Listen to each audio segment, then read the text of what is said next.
Go. Narrative with me, your host, brilliant, the host with the most and the most minutes bought. Folks, big conversations happening on X today. Looking forward to getting into it. But first, before we do, be sure to like, subscribe, hit the bell to get notified anytime I make a new post. I mean, come on. You guys know the drill by this point. Folks, X today, there's one word going around. Islam. Yes, Islam. All you keep hearing is about Islam. I said in my last video, according to all these news pundits, you'd think we were days away from Sharia law taking over the United States. Like, I don't know if you guys saw, right now people are accusing one Tucker Carlson of working for Qatar and Iran, saying he's working for insert Muslim country here. Big tweet came out recently from one Shabbos Kestenbaum. Oh.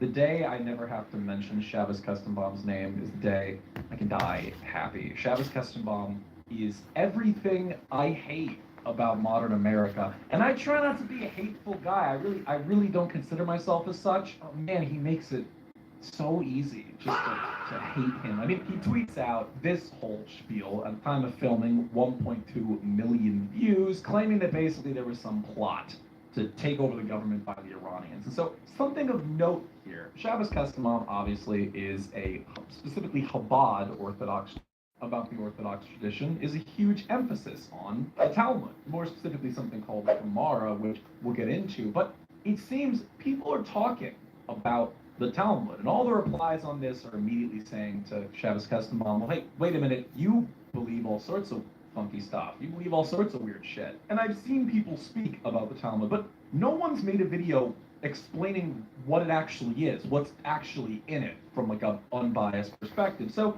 today, I would like to take an objective and easily Gentile explained look Yo, somebody's awake. Welcome in, guys. Talmud. Hey, while I got you guys here, hang on for 1 second. Now, Hang on. let's be Hang on. clear Hang about on. the Get in here. Talmud. Don't tell the screen. Let's see if I can get a hit. People think the Talmud is Oh, just 11 a people. Holy shit. People are awake. Let's go, baby. Come on. Talmud, Come on. I'll be awake with you guys. Hang out with me. Bavli, the Babylonian Talmud. Little background.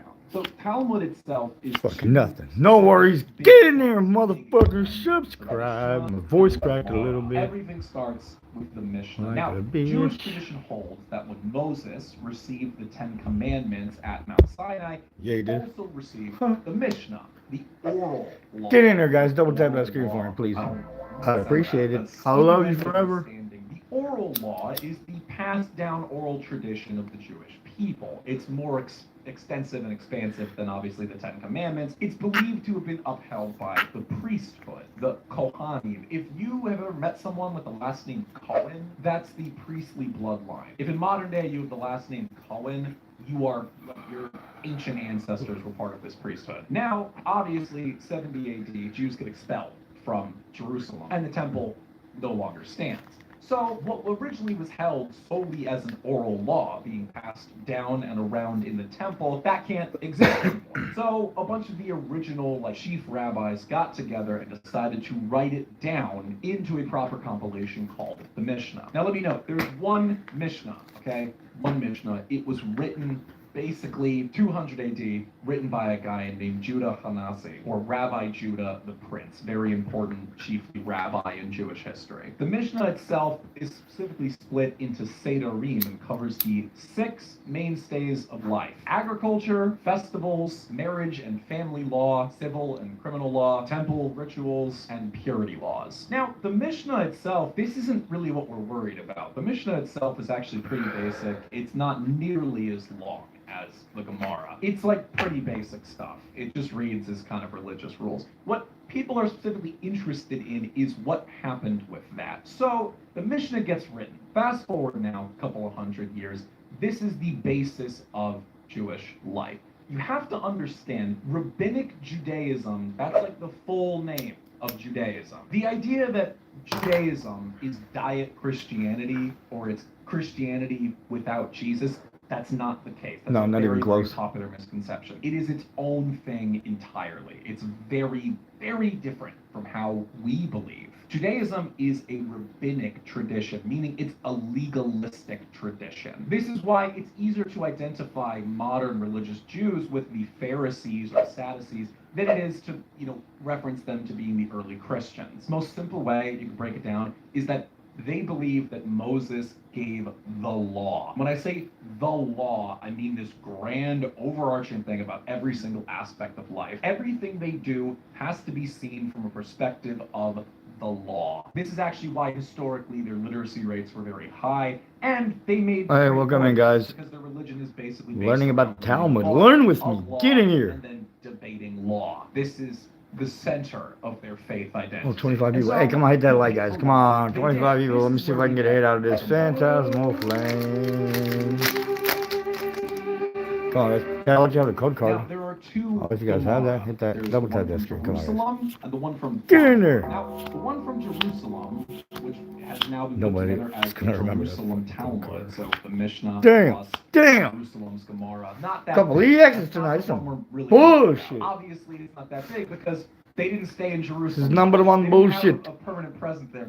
Their history with Jerusalem is then kind of Hey, what up, brought in Lindsay? and kicked out over and over again. So Jerusalem Talmud. Hang out with me, learn with me. Babylonian Talmud that you specifically are interested in. That's the big one. Obviously, What's going on there? This- modern day Iraq. So when the actual Jewish diaspora starts, the temple gets destroyed and they get kicked out of Jerusalem, a lot of them go into the Hit that like, guys. This is Subscribe because if you like me. Jews and the Zoroastrian If you Persians like me. had pretty good relations. If you ever read the Old Testament of the Bible, there's a lot of praise for Cyrus the Great, for Koresh. A bunch of them were like, hey, 1,000 years ago, the Persians were very nice to us. Why not give them a call now? And so they did, and they went up into Babylon. So they did. They got that a lived phone a back pretty good then. life there. This allowed for the flourishing Please give 'em a of call. the Babylonian Talmud, of the Gemara. So let's note, Mishnah, 200 AD, that's the basis of the book. Gemara, written now at this time, it's a series of debates from the rabbis living in Babylon about what the Mishnah says. This is the background. This is where we get the Talmud. Now, you may be saying to yourself, okay, this seems pretty standard. I mean, obviously, it's a little confusing, Standard? but we're talking about like The fuck over is 1,000 standard about years of that? history here. Of course, it's going to get complicated. And let me note, I am going to have to skip over some things, like important peoples. I'll list here, like the rabbis who are responsible for the Babylonian Talmud. There's a bunch of them, and I'm not going to break down every single one. All of this begs the question, okay, what's in this book? Like, what's in it?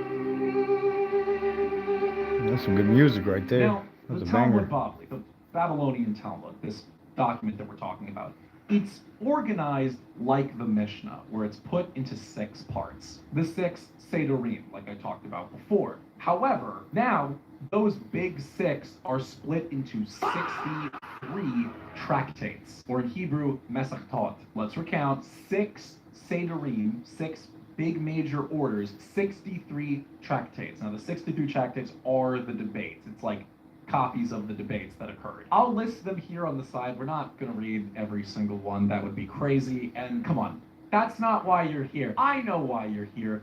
You want the crazy shit. So let's... Yeah, we want the crazy Come shit. on. We know why you're here. Now, you have to understand, the way in which the Talmud works is that some parts are debates and then some parts are stories. Like, they're kind of just thrown in there. All the stories I'm going to bring up are ones that are codified. You have to remember, a lot of the Gemara isn't codified. We'll get into it later, which ones are and which ones aren't and how you know that. But all the stories and passages I'm going to share with you are in fact codified. They are part of the law. Because one of the common arguments you'll hear in favor of the Talmud is, oh, well, they're not all codified, so XYZ thing you just quoted at me, it's not codified. Don't listen to that. There is a way to know which ones are codified. Don't and listen to people that, follow okay. that. I'm I'll only take your going word to give for you it. codified ones. So let's get into some of the weird stuff. Books, baby. Books. You know I love to read. You know I love to review books. I love to talk about books. I like to have books. Listen, I'm crazy for literature. And folks, there's nothing I love more than alternative, banned, influential, controversial political literature. I mean, all sorts of stuff. The stuff you're not supposed to say. Problem is, it's hard to get. Can't really get a lot of banned literature. It's, banned. But folks, That's where today's sponsor, It's banned. UndergroundCanon.com, comes in. Your number one retailer for controversial, banned, taboo, political, cultural, fucking whatever type literature, UndergroundCanon.com. They've got everything. They've got left-wing books. They got right-wing books. They've got culture books. They've got social, but they got fucking everything, dude. Just, I love the service that they provide. I love what they're doing. It's a small team, really dedicated, really cool people. They offer great prices, and they are overall a company that you absolutely want to support. So if you, maybe someone you love, someone in your life, a friend, a coworker, maybe not your boss, is into controversial, taboo literature, be sure to go to UndergroundCanon.com and use code VRILLIUM. 5% off your order. Get yourself some books, whether you read them, whether you just want to have them, whether you want to take a picture with them, I don't know, whatever. Get them for whatever reason you want, but make sure you get them from UndergroundCanon.com. Again, use code VRILLIUM for 5% off your order. Now, folks, let's get back to the video. Now, you have to understand, things like witchcraft or sorcery, while to us may sound conspiratorial and somewhat insane, it's part of the Talmud, like, significantly. You have to understand, the rabbis of old, they weren't just religious teachers. Rabbinic Judaism, because it surrounds rabbis, the rabbis are seen to have, like, a spiritual power. That power being kind of, like, equal to that of God. The Jewish perspective on God is not the same as the Christian or even the Muslim perspective on God. Where Christians and Muslims believe that God is this ultimate deity, this single monotheistic ultimate deity, whether it be the Muslims' Tawhid or the Christians' Trinity, they believe it's one singular entity that rules over everything and nothing else is equal to it. Jewish perspective is that God is kind of this overarching energy, like a sentient energy that is equal to that of the Jewish people. That, like, instead of being above the Jewish people, it's like behind the Jewish people. It's pushing the Jewish people forward. Like, there are several occasions in the Talmud wherein the rabbis get into a debate with God and then win. Like, I shit you not. There are several times wherein the rabbis, like, debate God and they win. the debate. And God's they like, win. oh, you rabbis, you got Yo, me. you And rabbis the got law me. gets changed. Oh, A you great got me. example is the Got me, story dog. of I'm godly. You got me. Rabbi Onkelos, very important, famous, Onkelos. early Jewish rabbi, believed to be a convert. Let me note that. Obviously, Onkelos is not a Jewish name. He was Greek. They believe he was a Greek convert. Now, we don't actually know whether or not this Rabbi Onkelos existed, but we do know that there were some Greeks who converted to Judaism at the time, because there was a Jewish community living in modern-day Greece. For all intents and purposes here, Fucking Onkelos is part of that community. And specifically, his origins are traced a lot in the Talmud, because he played a pretty big role, supposedly, in helping compose the Mishnah. So they tell his origin story in the book in great detail. Onkelos, the son of Titus's sister, wanted to convert to Judaism. He went and raised Titus from the grave through necromancy and said unto him, "Who is most important in that world where you are now?" Referring to hell. Let me note, hell and the afterlife is real in Judaism. You might hear a lot from, like, Reform Jews that there is no hell in Judaism because it's not directly mentioned in the Old Testament. There absolutely is hell in Judaism. They talk about it a lot in the Talmud, like a lot. They call it Gehenna. It's actually where Arabs get the word Jahannam from, in reference to the valley of Gehenna, a real place on earth where the Israelites used to burn their trash and, like, shit. So he says, who's most important in the next world? Like, who's honored in heaven? Titus said unto him, the Jewish people. Onkelos asked, should I then attach myself to them here in this world? Meaning, should he become Jewish? Titus said to him, their commandments are numerous, and you will not be able to fulfill them. It is best that you do as follows. Go out and battle against them in that world, and you will become chief. As it is written, her adversaries have become the chief, which means that anyone who distresses Israel will become the chief, meaning like a great leader in the world. Onkelos said to him, but what is the punishment of that man in the next world? Meaning, how do you get punished if you do that? That which he decreed against himself as he undergoes the following. Every day his ashes are gathered, and they judge him, and they burn him, and they scatter him over the 7 seas. So they torture him, they, like, pick him up, judge him every day, and every day they go, yeah, you're guilty, and then scatter him into ashes again, and then send him into the ocean. That's the punishment that Titus received for fighting the Jewish people. Onkelos then went and raised Balaam from the grave through necromancy. Balaam, let me note, is a, like, demon. Your Christian or a Muslim, you believe that Balaam is like a demon. He said unto him, who is most important in that world where you are now? Balaam said to him, the Jewish people. Onkelos asked him, should I then attach myself to them here in this world? Okay, we get it, okay? Balaam said to him, you shall not seek their peace or their welfare all the days. Onkelos said to him, what is the punishment of that man? Balaam said to him, he is cooked in boiling semen as he caused Israel to engage in licentious behavior with the daughters of Moab. This is again in reference to the story of the Bible, Book of Numbers with Balaam. Now, here's the big one. All of you have been waiting for this. I know this is the one you're thinking of. Onkelos then went and raised Jesus the Nazarene, Jesus Christ. Let me note, he is referred to throughout the Talmud several times as Jesus the Nazarene or Jesus of Nazareth. This is, again, mind you, Christ means Messiah, and obviously Jews don't believe that he's the Messiah. But he gets mentioned as Jesus the Nazarene, which is to say, Jesus, that guy from Nazareth. Jesus said to him, their welfare you shall seek, their misfortune you shall not seek. For anyone who touches them is regarded as if he were touching the apple of his eye. Basically, he's warning Onkelos, saying, I touched them, I messed with them, don't do it. Like, it's really bad.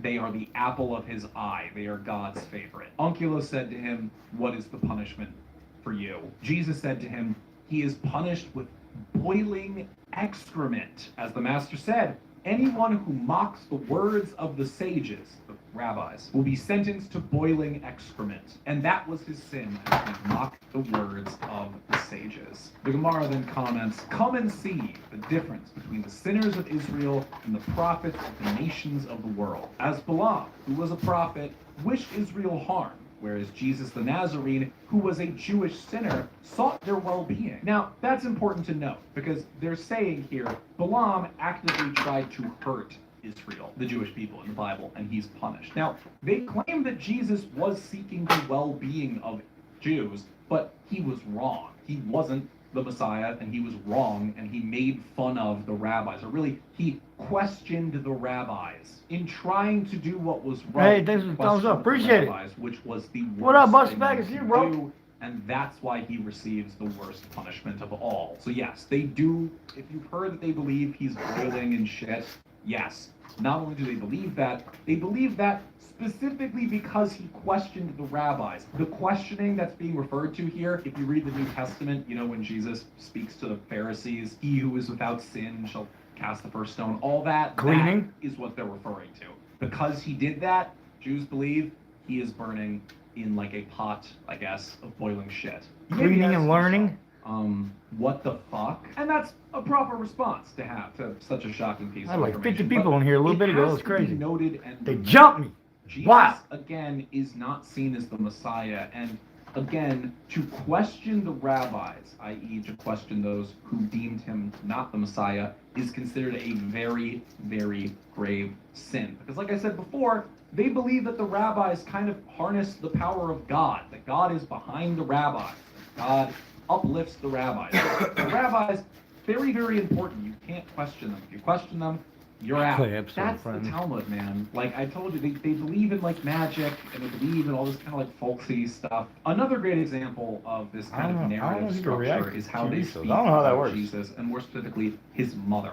Lord, forgive me for even reading this, okay? Here are some quotes about Mother Mary. His mother was Miriam, that's the Aramaic form of Mother Mary, who braided women's hair. So she worked like a lowly kind of job. This one strayed from her husband, meaning she was infidelitous, that Jesus was born from infidelity. She who was the descendant of princes and rulers, so from the line of David, as we know from the Bible, she played the harlot with carpenters, basically saying that she was a whore and slept around. They specifically talk about the law surrounding Jesus' crucifixion. On the eve of Passover, they hanged Jesus of Nazareth. Hanged, referring to crucifixion. And a herald went forth and cried aloud for 40 days beforehand, he is going forth to be stoned because he has practiced sorcery and enticed Israel to apostasy. Anyone who can say anything in his favor, let him come forward and plead on his behalf. But since nothing was brought forward, he was hanged. So let me note, if they ever try to tell you that it was the Romans, like it very explicitly says here that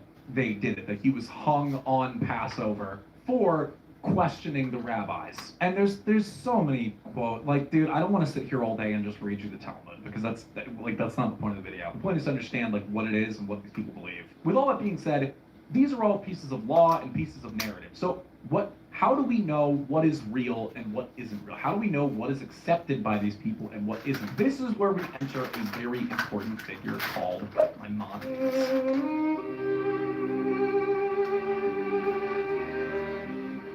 Quick background, Maimonides was a guy who lived in Muslim Spain. Jews during Muslim Spain were very wealthy. They basically became like the arbiters of wealth pretty quickly. He quickly shows off his talents as a rabbi. He can speak several different languages. He's very smart. He probably was autistic. Let's just be honest. Like if you read his writings, like this is a guy who could memorize like huge passages of text. He moves to Egypt and he begins his life's work, a book called the Mishneh Torah. That's confusing, right? Because we've talked about the Mishnah. This book is not the Mishnah. It's just called the Mishneh Torah, which literally means teachings on the Mishnah. Now, again, it's not the Mishnah. The Mishnah is this really, really old book from 200 AD. Maimonides, he lived in Muslim Spain, so the early 12th century. Now, the Mishneh Torah, this is the book that everyone agrees upon. You have to understand, Maimonides is considered the most important Jewish thinker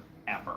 Right now, there are like hospitals named after Maimonides, most famously Maimonides Children's Hospital. And the reason is because he made this book, the Mishneh Torah, where he managed to compile everything and give a definitive answer. This is approved, this is Jewish law, and this is not. And everything I've read so far was approved by him. So what exactly did he believe?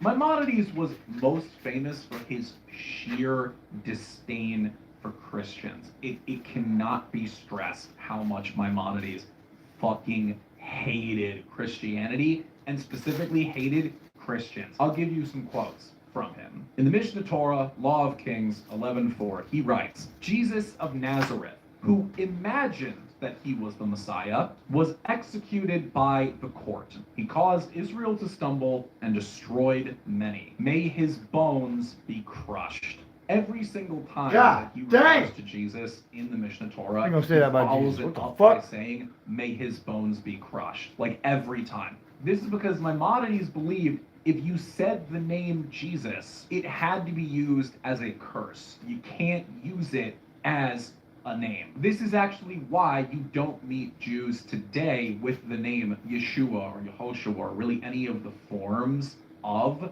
Jesus in Aramaic or Hebrew. It's because the name, according to Maimonides, is a curse. It's like a slur. And so anytime he refers to Jesus, he follows it up by saying, may his bones be crushed, meaning may he be tortured in hell. Another big part of the Mishneh Torah is called the Birkat Hamanim. The Birkat Hamanim is one of the blessings in something called the Amidah. Mind you, the Amidah, these are blessings that are recited 3 times a day. 3 times a day. And the Birkat Hamanim is one of them. Birkat meaning blessing, Ha meaning on, and Minim meaning the infidels. Mind you, blessing, it makes it sound like it's, when we think of blessing, like a good thing, blessing just kind of means like a prayer, and so it can be used in the negative. It honestly, it'd make more sense in English to call it the curse of the heretics. Here's what it says in English. For the apostates, let there be no hope, meaning those who left Judaism, and uproot the kingdom of arrogance speedily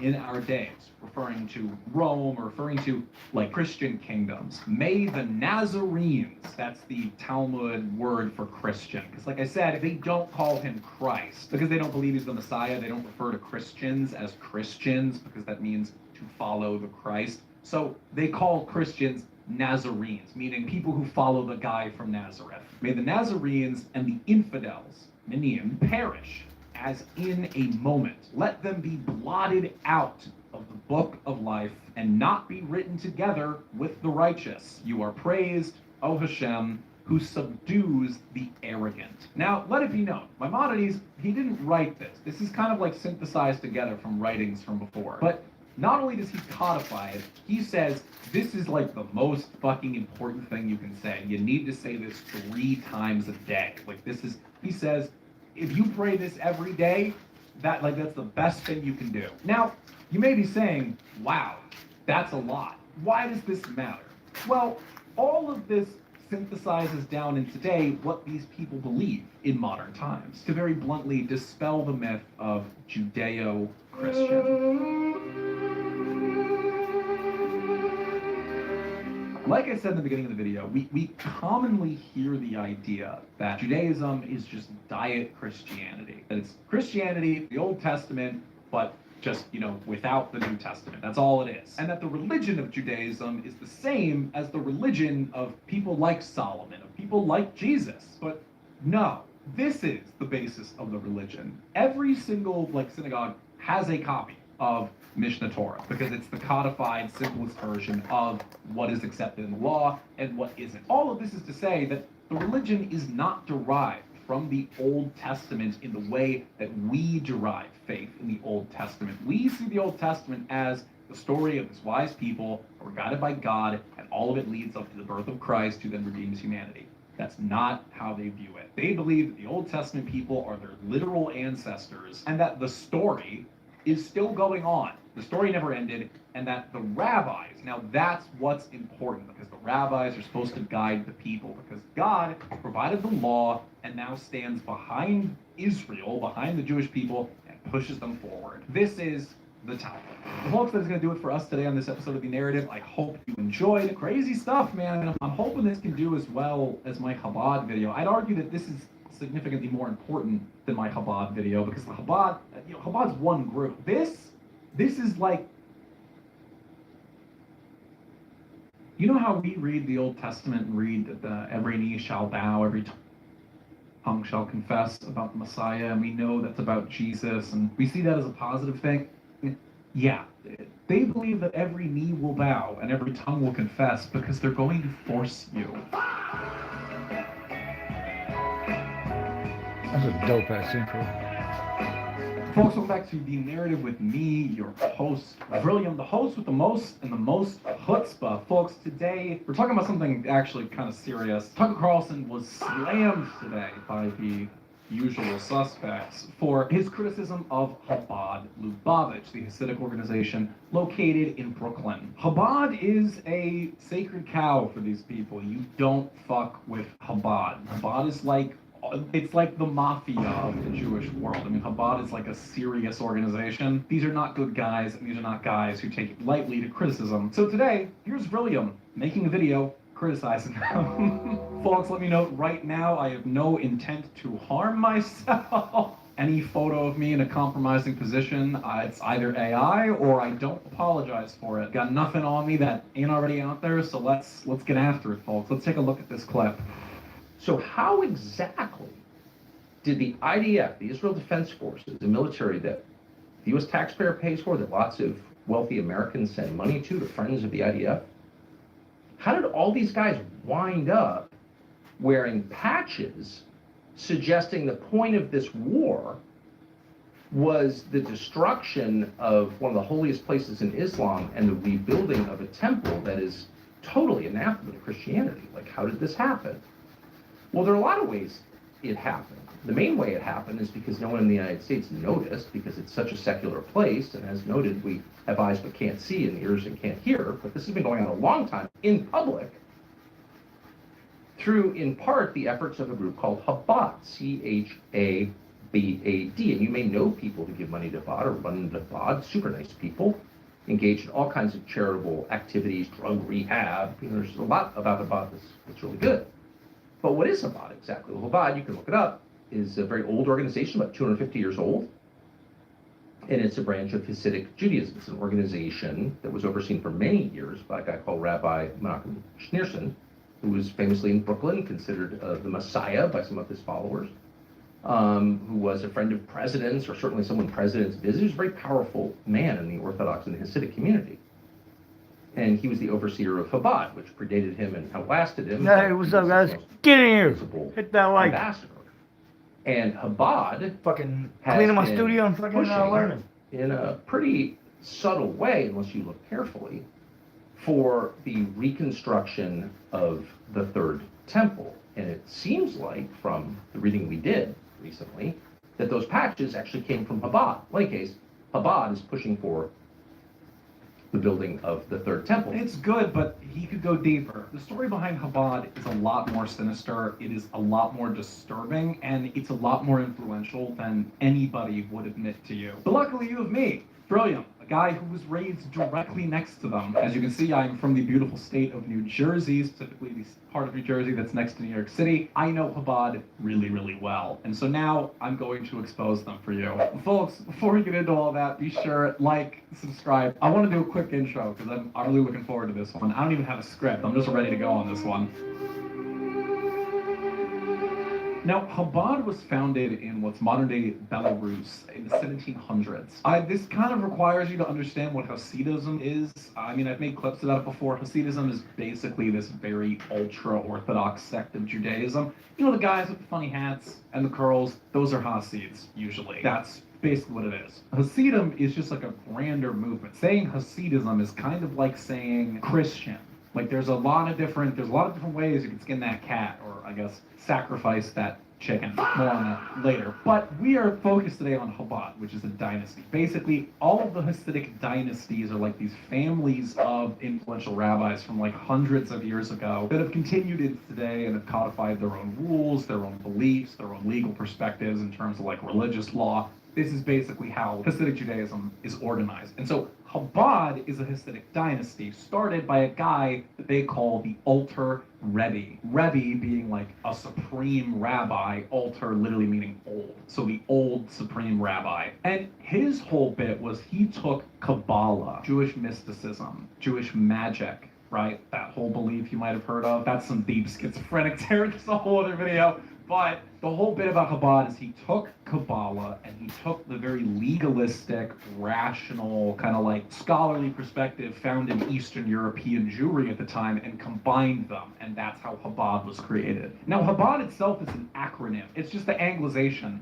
of that acronym. It's an acronym of Chokmah, Binah, and Dat. Wisdom, understanding, and knowledge. They put a lot of emphasis on the intellectual, on education, on shit like that. And while today they actually aren't the biggest Hasidic dynasty, they were incredibly popular in Eastern Europe, like Russian Empire, Eastern Europe, very, very popular in the urban centers because, like I said, they combined both this spirituality and this rational kind of like post-Enlightenment thinking. They were initially very supportive of the Bolsheviks. I mean, come on, do I even have to fucking tell you that? But funny enough, Chabad represents like kind of the start of right-wing Jewry. Now, what do I mean by that? Chabad was actually thrown out by the Soviet government. Which, I mean, that's like impressive. To be a Jewish organization thrown out by the Soviet government, that's crazy. This is because when the Russian Revolution happens, all the Yiddish communities that were involved in that revolution, they were very secularized. They were left-wing, they were communist, and Chabad is deeply religious. And so they got thrown out, like immediately. And they ended up moving to America. They set up shop in Brooklyn, and specifically in a place called 770. This is their main building that's been the headquarters of the Global Chabad Network for decades now. They set up shop there and have been there ever since. Now, this is a very powerful group, and we have to ask the question, why? The answer lies in three things: the collective, the property, and the power. First off, the collective. They pool their money, basically. They run a series of nonprofits and series of charities, which effectively all of their adherents donate money to, which kind of ends up tallying up to a certain percentage of their income, and so they're pooling their money consistently. Like, you'll see shit where, like, legally speaking, they were gifted a $3.8 million building. Like, one of their adherents gifted it legally. Second, they like own most of Brooklyn. Like most of Brooklyn falls under them in some capacity in terms of property ownership. And finally, power buying. They bought a lot of power. When you look at the original start of like the Israel lobby, all of it goes back into Chabad hands and Chabad money. Specifically, under the leadership of their last leader, a guy called Rebbe Schneerson.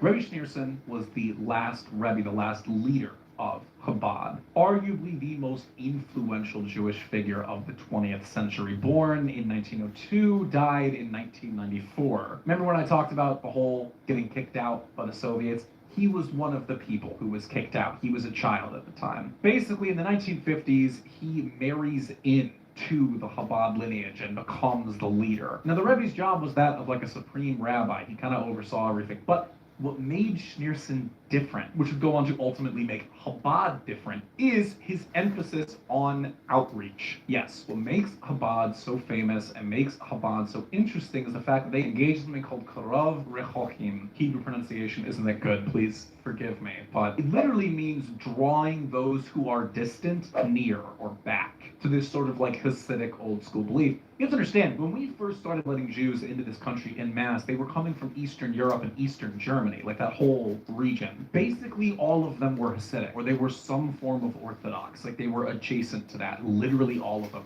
Go look at any of the photos from when they first came in, they're all wearing the garb. Via Ellis Island, at the time, we still had like some assimilation programs, and so like that quickly started to go away. Something that Schneerson did not like, because he believed that the Jewish people should never assimilate, that everyone else needs to assimilate for them. And so he creates the Karov Rechokim, the outreach program. And this involves basically going to places where secular Jews are, going to universities, going to law schools, going to Wall Street. Literally today, on any given day, if you go to Wall Street, you might see them posted up outside with their mitzvah tank. It's like a RV. They converted into like a portable like religious building, and they drive it around Wall Street and like literally accost people and are like, "Are you Jewish? Are you Jewish?" And if you say yes, they'll take you to their mitzvah tank and try to get you to do a mitzvah, which is like a small religious act. This is because Schneerson and subsequently Chabad is obsessed with blood.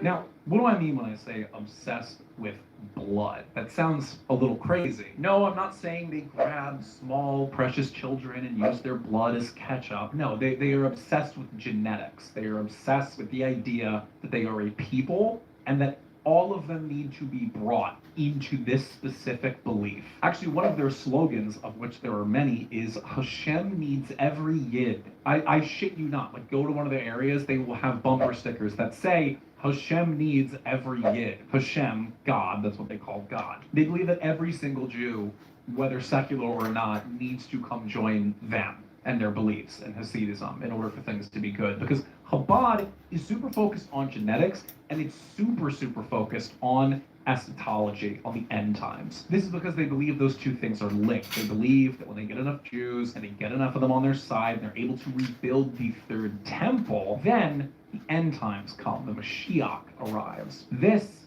is what Tucker Carlson lightly touched on, but needs to be expanded upon heavily.